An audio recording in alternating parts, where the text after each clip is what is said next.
welcome to the Hot Rod Hangout Podcast. Whoop, whoop. I'm Matt. And I'm Ashley. And tonight we got a special guest, Ryan Gilmore. How's it going, man? Doing good. How are y'all? Just living a dream, listening to the rain. Yep, same here. So, you are the one that I originally bought my 32 from. That is now somebody else's bare metal truck. And then I started my Model A build, which is starting over for 2025, but it's all good. So what originally got you into the car obsession? Oh man, probably it's all my dad's fault. That's what I always tell people. When I was, I think 13, maybe 14, he bought a 71 Monte Carlo, and that was his like dream car. And he always wanted that first era Monte Carlo. He grew up in the muscle car era, so had the Mustangs and all that kind of stuff, and he had a later model Monte Carlo, but never had the first gen. So he bought that, and we spent 3 years rebuilding it. That was my first car. I drove it for about a whole 6 months before I wrecked it, and he took it back and gave me an old beater pickup truck that doesn't matter what happens to it. So, but to this day, he still has that car. Pretty neat story. That let's see, I think we got it in 1989, and here we are, 2025, still in the family, and he's been on 2 hot rod power tours with it, and pretty neat. But anyways, that's kind of what got me started, and I was originally into muscle cars, and then seemed like everything just kept getting older and older. And I was gonna say you're now you're in like 20s and 30s stuff. So what made that transition? Yeah, probably like 20 years ago, I kind of started falling in love with the Model A's, and the Model A Coupe was kind of my dream car at the time. There was an old, actually, when you're talking about bare metal cars, there was an old bare metal Model A Coupe they called the Granny 5, and I can't remember where the guys were from, but saw that car at Daytona Turkey Run one year, probably 20 plus years ago, and ever since then I had wanted one, and had one for a little bit, got divorced, had to sell it, and then when time got right, I ended up finding another one about 4 years ago now, and since then it's gotten a little ridiculous, but got a few hanging around. So, what's the car that got away? Whether you had an opportunity to buy something and just couldn't put a deal together, or you sold it and cried as it was leaving. Yeah, that original Model A Coupe that I bought. I had bought it probably 15 years ago, maybe longer actually, and it was one of those an ad on Craigslist, and up in North Georgia. I was living in Jacksonville at the time, and I called the old guy, and turned out it was a Tudor sedan that he had for sale, and I was like, "Oh, I'm looking for a coupe," and then he's like, "Oh, I got a coupe body if you're looking for a coupe body." And I'm like, actually, that's exactly what I'm looking for, is just a body, because I was going to build a custom frame for it and everything. And so he's like, "Yep, I got a really nice one. It's all metalwork's already done. It's in primer. It's been channeled." And I was like, "Well, it sounds perfect. Hadn't been chopped, new wood kit, fully in primer, no metalwork needed." And drove up there with my 8-foot bed pickup truck and got it, threw it in the back of it, and drove home. Had it for a couple years, and then the divorce hit, and had to get rid of it. So so that was the one that got away for sure. Because, God, if I could have had that one now, when I built my coupe, which was a rat's nest basically when I bought it, and needed hours and hours of metal work, still needs hours and hours of metal work. That thing would have just plopped right down on the chassis, and I'd have been done, but here we are. Well, I know you got the 31 coupe that's badass, and also the Roadster. what is the current favorite car? Well, the Roadster, yeah. Um, there's nothing quite like cruising down the highway in a simplest uh, Model A.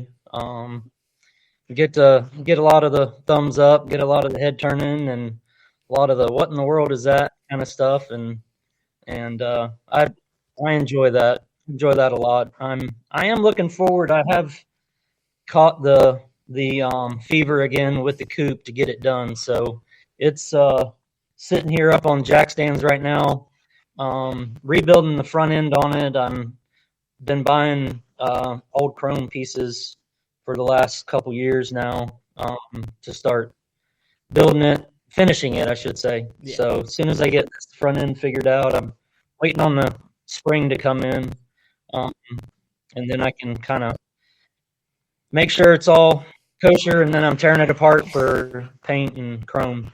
So Sweet. Yeah, some of the ready to get that one done. Some That's of the kind of 32 my truck parts came back to you. Yeah. Yep.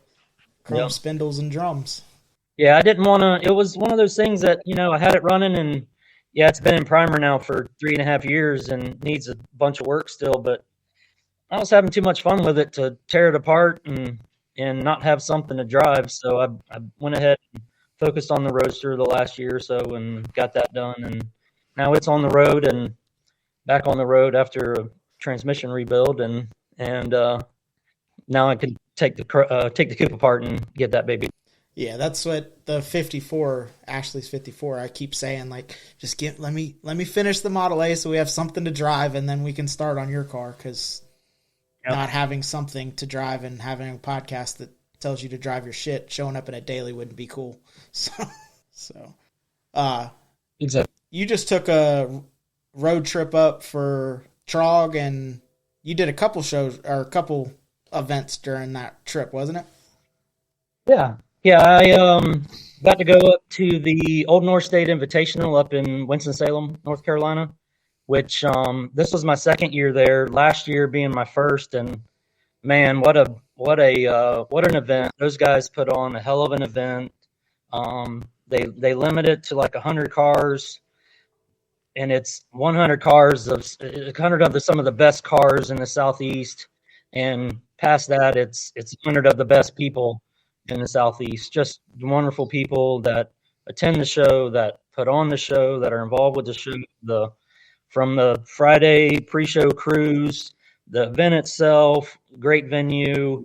Then the after party it might be the icing on the cake. And then on Sunday we did a couple hours at a local circle track and got to rip around the track in our cars for a couple hours. So that was really neat. But yeah, so I started the trip with that, and then headed to Carlisle. Got to do the swap meet there for a couple days during the week, and then went over to Trog in New Jersey, and got to race the Roadster in it, and that was something else. That event I've dreamt of going to for 12 years since they started it, and to finally have a car that checked all the boxes of the requirements that they had for your builds and the drivetrain and everything else. But once you're ripping down the beach, I don't think there can't be anything else in the world like it. It's an amazing experience. And again, the people, lots of really good people. Chadillac was on the show not long ago, right? Yep. Yeah. So Chad, I got to hang out with him and really became good friends with Jason Brackeen, who's 308 Rod Shop out of Texas, Chadillac out of Oklahoma, and Mike Hollowell out of Oklahoma. And then Part Swapper was with them. And so I got to hang out with all those guys at Old North State. We met up at Carlisle. We met up at Trog. We went to Hershey after that for a couple of days. So I had a good 2 weeks with those guys. A lot of fun. A lot of great people. Did you make the trip to Rock with them, or? I did not. I was scheduled to be at the Rock. I was approved to be in the show. When I left Ocala to go to the Old North State Invitational, I left on the morning that Hurricane Helene hit Florida, and So we were racing the storm to get up there. And I might have left my wife behind at home with a house with no power for the next 5 days, and that and our RV park had no power for 5 days. So then when I'm in Hershey, good old Hurricane Milton's heading towards Florida, and I figured I better not leave her at home for a second hurricane in 2 weeks. Yeah. So I called the guys at the Rock and apologized profusely and hope they'd let me come back this coming year. And I went ahead and went home, and of course then nothing happened. We didn't lose power. The park was fine. It was actually busy because everybody in the south side of Florida evacuated, and we were full. We were busy, and my wife left town and left me to it. So, and ours was opposite. The first hurricane didn't really do a whole lot here, and we're not that far from you, and it didn't do nothing. And then the second hurricane whopped us. You know, we had flooding and no power for, I think it was 5 or 6 days. Yeah. When we pulled back in, we went to a garage hangout, and we had to take the Dodge because it was the only thing that would get out the driveway with the water. And I'm like, oh, you're showing up to, all these old cars, and I'm in a 14 Dodge, and we showed back up, and the front light was on, and I was like, yes, I could get a warm shower. Yep. I know how that is. Yeah, and those storms, we had basically three in a row, that hit us within, I think it was like 8 weeks, something like that. It was crazy. The first two devastated us at the park. It was no power for close to a week both times, and power lines across the driveway. Nobody could get in or out, and it was just a mess. No power, no internet, no cable, no nothing. So it was devastating to the park, but and at home we lost power the first two storms. So, but anyways, so I'm actually they approved me to go back to the Rock this year. So okay, cool. I'm looking forward to it. I'm going to basically do the same show, the same 3 shows, and Carlisle and Hershey in between. And I think I seen your acceptance post because Shadowlack made the comment. I guess I would have known that you didn't make it this year because he said, "Are you actually going to make it?" So that makes sense now. I got mine, I guess, a little later than he did, and so he was giving me a hard time since I didn't show up last year that I wasn't going to get to come back this year. But they did me right. I got in, and really looking forward to it. I've heard a lot of good things about the event, so. A lot of the guys at Old North State go out to that event also. I got a lot of friends that are in that whole like Rolling Bones crew and Tennessee guys, Herlero brothers and all them. So they're all going out there. So it'll be a real good time. Cool. Speaking of shows, what's a show or event that you try to make every year? At Old North State. That's number one for me. And funny with Trog, it was something that I always wanted to do, but I kind of felt like in the back of my mind that it was one of those things that I was going to kind of check off the list and go and do it, and then be able to, have that memory and move on and do some other shows or something, because there's some there's other shows around the country that I'd like to go to that around that same time. Mm-hmm. But I don't know if I'll ever miss another Trog. We're going back this year. Well, I'm going to try to go back this year. They better let me back. They use my car for their post on Instagram to announce the registration and all. So, but Chris and I are building a single-seater speedster that we're going to race this year. So that should be fun. What's a show or event that you've never been to that you'd like to go to? There's so many. I'm actually going in a couple weeks. I'm going out to the Grand National Roaster Show. That's been one that I've wanted to go to for a long time. And I'm meeting Cadillac and Part Swapper and Jason out there. We're going actually I believe next Wednesday, which is a week early than the show.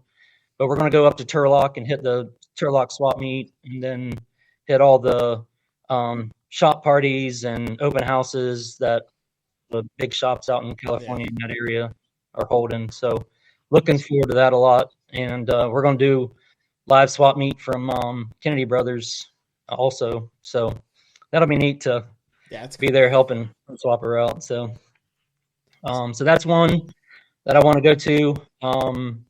There's one in the end of February, early March, in Buffalo, New York, that I got invited to, and I'm trying to get to that one. But with Growing National Roaster Show, then our show like 2 weeks later, that might be pushing it. But the Relics Riot is in August up in Michigan. It's at the Gilmore Museum. So I'd love to take my Roadster up there. I know the guys that put on that show. I've met them and talked to them fairly often. They come down to the Turkey Run every year, and Gas Axe Garage. Oh, okay, yeah. And so I'm planning to go up to that show. So those are the ones that are kind of high on my list. Yeah, there's quite a bit of hidden traditional. If you're not in the traditional world, there's a lot of shows that you don't really hear about that are really awesome shows. We see, because of the podcast, we follow all of it, but so seeing show coverage and stuff, and it's like, man, that's really cool. So that was definitely I guess one like event. It's not a show, but an event I'd like to go to is I want to go to Bonneville. Yes. And that's high on my list. Also, I was wanting to go this year. This year's probably going to be a push to be able to get there, but I'm got a Roadster body that I want to build, basically to drive to Bonneville. So it's a 31 Roadster. Is that a coupe body that's sitting behind you up on your top floor? Oh no, it's a sedan. That's 32 sedan, and then 31 Model A Roadster body. Right there. Yeah, and then you got the back half of is that coupe or Roadster? Anyway, sorry, I got distracted. The Roadster. It's that's the original back half of my 29 Roadster. Oh, okay. Yeah. It needed a lot of work, and I didn't have enough time, honestly, to metal work all of it, so I just bought Brookville. Don't tell anybody. 90% of the world won't know the difference. Yeah. It's only your people. Made it a lot easier. It's only your people that know the difference. Yeah. Everyone else just goes, it's metal, it must be real. Yep. So tell us about the Moonshine Reliability Run. Yeah. Moonshine Reliability Run is coming up March 14th and 15th. We hosted at our RV park that my wife and I own, Moonshine Acres RV Park. It's in a little town northwest of Gainesville called Fort White, which is about 10 miles northwest of High Springs, Florida. It's in the Springs country area. Itchtucky Springs is 2 miles down the road. You got Jenny Springs and all the other springs are in the area. But we're holding a show. It's a traditional hot rod and custom show, pre-64, traditionally built cars. We're a little, lax on things here and there, but try to keep it, true to the traditional style. We get started on Friday. You can check in. Registration and check-in starts at 1 o'clock on Friday the 14th. That evening we'll do a what we call the Early Iron Social, which you're familiar with. I've held here at my shop and had you guys out for it. So we're going to do that at the RV park in our clubhouse there. We've got a big log cabin clubhouse with a big lounge area, pool table, ping pong table, couches and a bar and all. So we'll hang out there for a couple hours to everybody to gather and hang out, and then we'll head down in our cars to the High Springs Brewery, where we'll go there for dinner and drinks. Not too many drinks, of course, because we have to drive back. But couple adult drive responsible. This is where you put the hashtag drive at the bottom of the video. So hang out there and for a few hours and head back and hang out more probably at the park. Then Saturday morning we'll get up and head down to the Pink Flamingo Diner for breakfast. They actually open up for us. They don't do breakfast typically, but they're opening up for us. Going to do a big buffet. They do it for us every year. It's been fantastic every year, year in, year out. Um, and then we'll leave from the diner and head back roads to Don Garlitz Museum, which you're very familiar with from your show. And which, by the way, great job. Y'all did a great job for first show. I was impressed with your turnout. So good job. Had some nice quality cars there. Yep. So it only goes up from here, right? Yep. And we learned a lot. Yeah, trust me. You're always learning. Yeah. Always learning ways to, improve it and all that. I think I told you at the show, like, I just figured, like, hey, you do a show, you just call somebody up, go, hey, I want to do a show. And they go, yeah. And you pay them whatever they want you to pay them. And, like, people show up and you hang out. And then, all right, everybody go home. And that was not anything close to reality. Yep, exactly. There's a lot that goes on behind the scenes. Trust me, I know. Yes.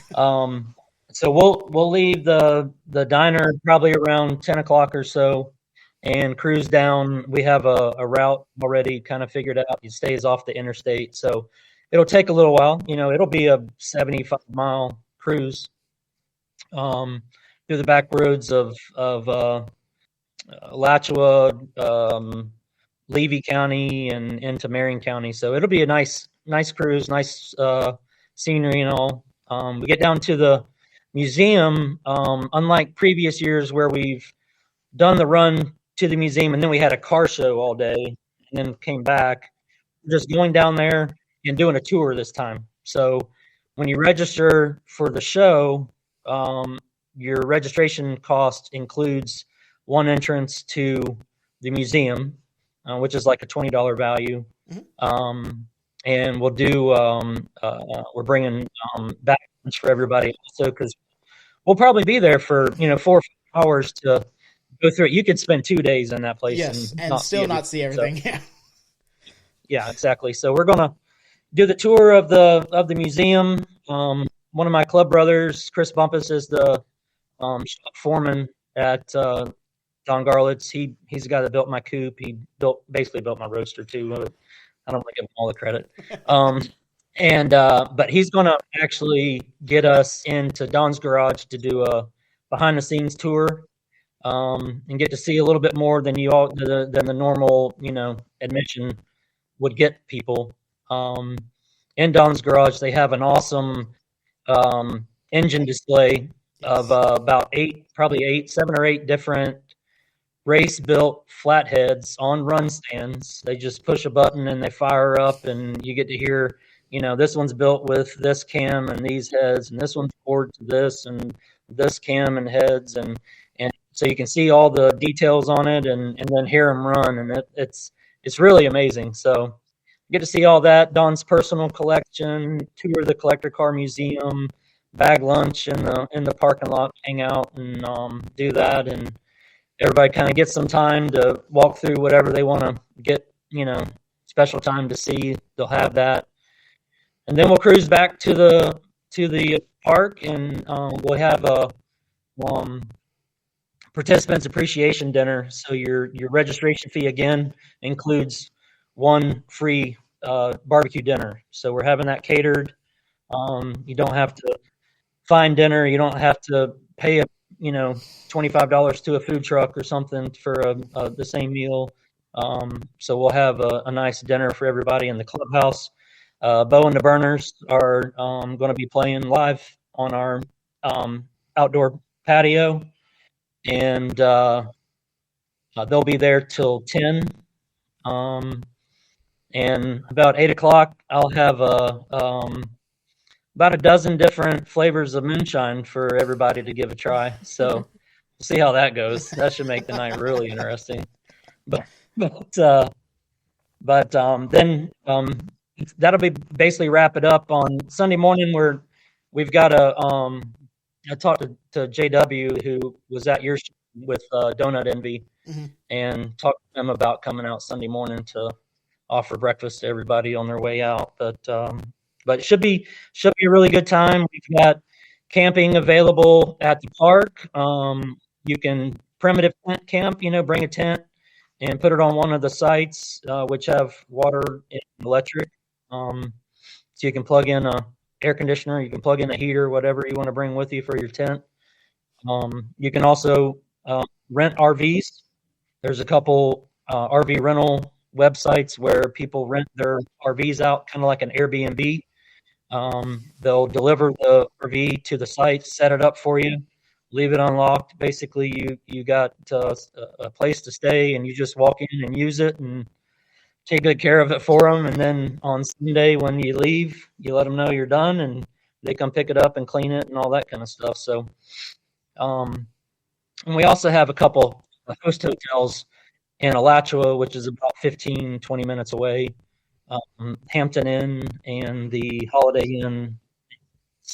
Both those have block rooms for you if you don't want to rough it, you don't want to rent an RV or don't own an RV. Of course, if you have an RV, we have RV sites available too that you can rent and stay. It's really neat if you can stay on site. It really is. People say, "Oh, I'll just go to a hotel," but it's a lot of fun to stay Yeah. there on site and be there till 1 o'clock in the morning and not have to worry about driving anywhere. Um, so you can participate in all the moonshine you want. So, um, but I think that's it. I probably rambled a little bit too Oh, you're long, but good. it's kind of a whole, it's a whole event. It's a whole little bit different than the typical car show that you'll find in Florida. I don't think there's another one like ours in Florida. And our club, the Central Florida Timing Association, we're a real small traditional hot rod club, and we're all about, like you guys, driving your shit. So we don't like going to too many shows. You just go there and park in a concrete parking lot somewhere and not drive around. So that's why we like to do this type of event. And we started this because of Billetproof pulling out of Florida, who was kind of the quintessential traditional hot rod show.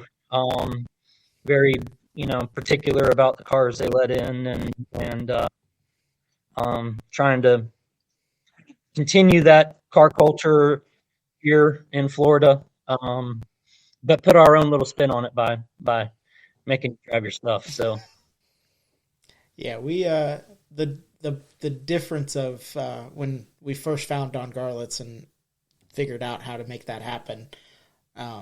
Talking, and they're like, the insurance lady, that was the first question. She's like, "Are people going to be driving? Because that'll make it go up." And I was like, "Nope, we're pulling in and we're parking." Because the expense of, and it's a lot. You're more than us. We just had to put one venue together. Not 4 or 5 venues, and then also getting everybody collaborated to get there. And although you probably don't have we had the show starts at 10, people showing up at 8:15 while we're still trying to put up where to park signs and how to get in and going backwards and figuring out all that. That was because, you have the guys that roll in 15 minutes late and make an entrance, and then you have the guys that show up 2 hours early and want to sit there all day, and it's like, and then they get tired, and then they're mad that you didn't give out trophies and awards and do the raffle prizes and 50-50 yet, because they have to go to another parking lot to go win a $5 Five Below trophy, and it's like, it's not what it's about. yeah, I should probably put that caveat out there. You ain't getting no trophies at our show this year. We did that the first 3 years, and quite frankly, it's just a big pain in the ass to do. And unless you got people that do them for you, like you guys, you had club picks.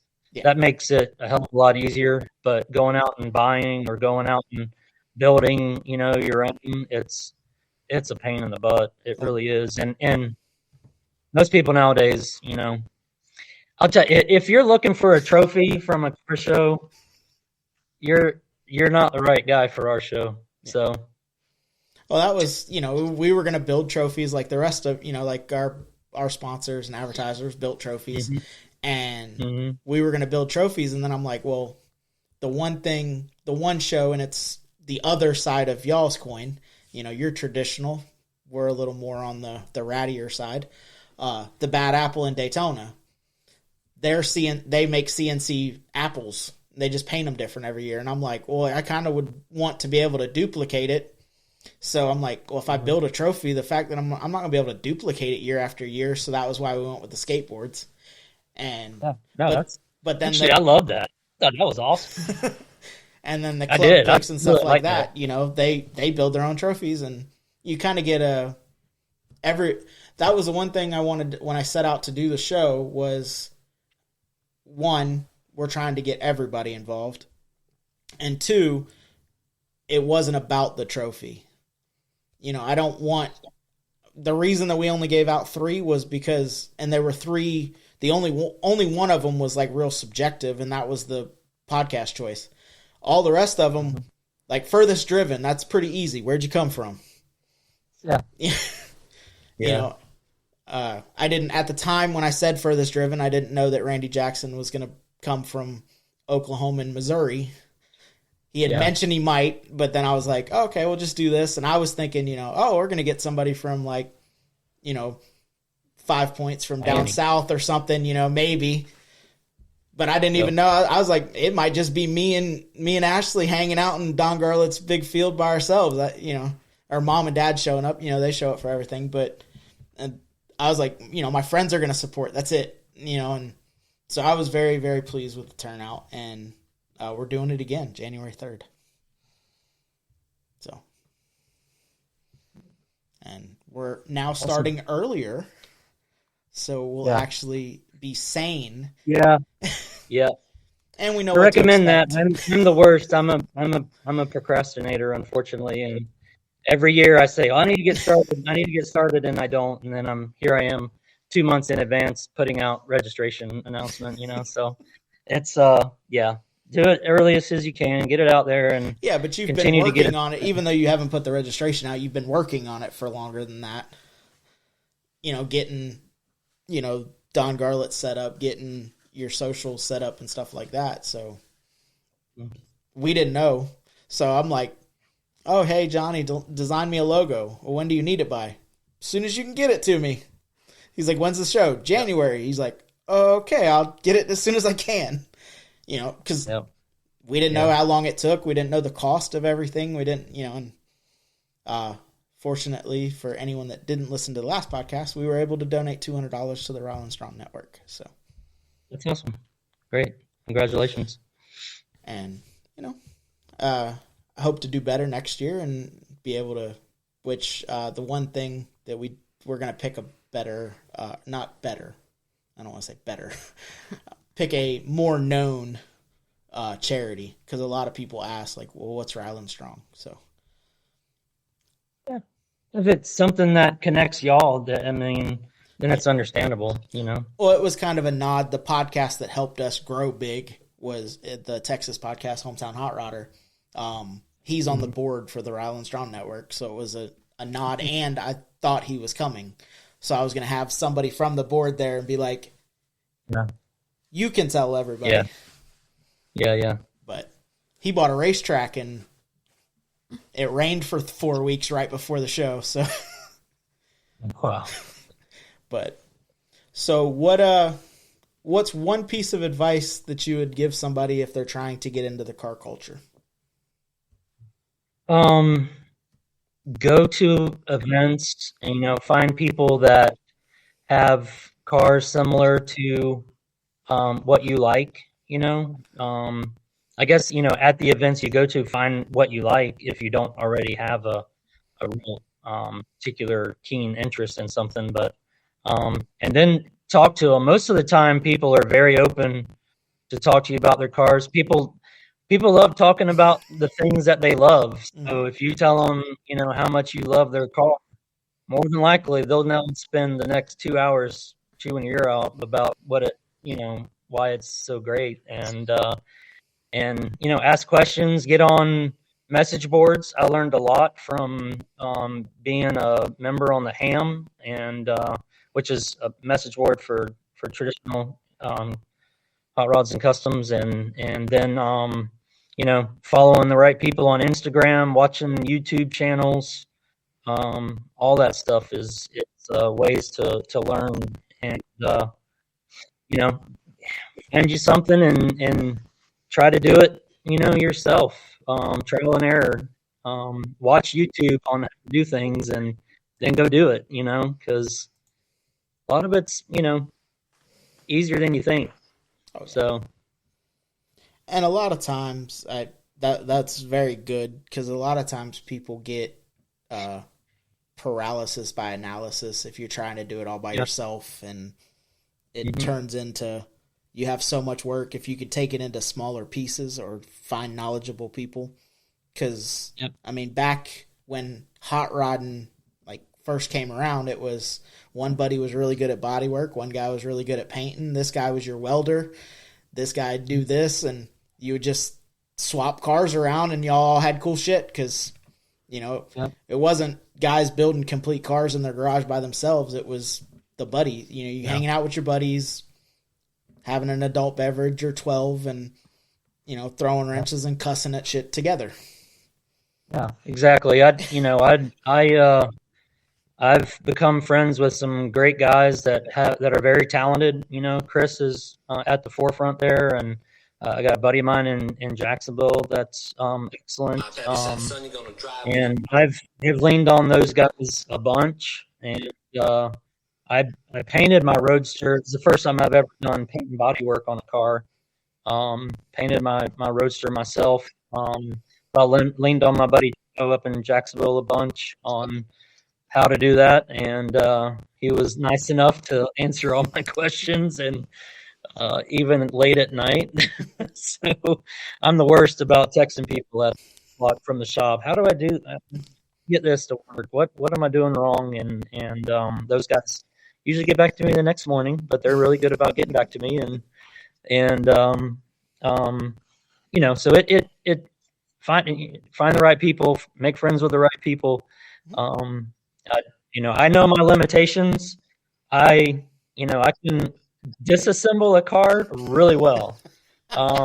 I can assemble fairly well, and now I feel like I'm pretty decent at paint and body. I'm definitely not an expert, but I was good enough to build this car and make it look halfway decent or decent enough for me to go drive around the country. So um, yeah, I want to get better at it. I'm looking forward to doing my coupe.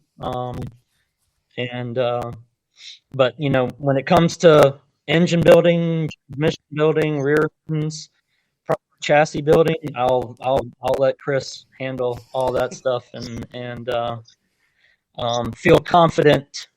That's one thing with my coupe is having that on the road for 3.5 years. There's something to for reliability and being on the highway and not having to worry about something happening because it was built by talented mechanics. So, Yes, Chris Bumpus with Tidewater Fab is a genius on flatheads. yeah. The day that I forget, we'd went up there for something and ended up back. It was a show, and he was giving me shit for how high the kick up is on my Model A in the front. And we were talking, and I'm like, dude, you're speaking Chinese. I got no clue what you're talking about right now.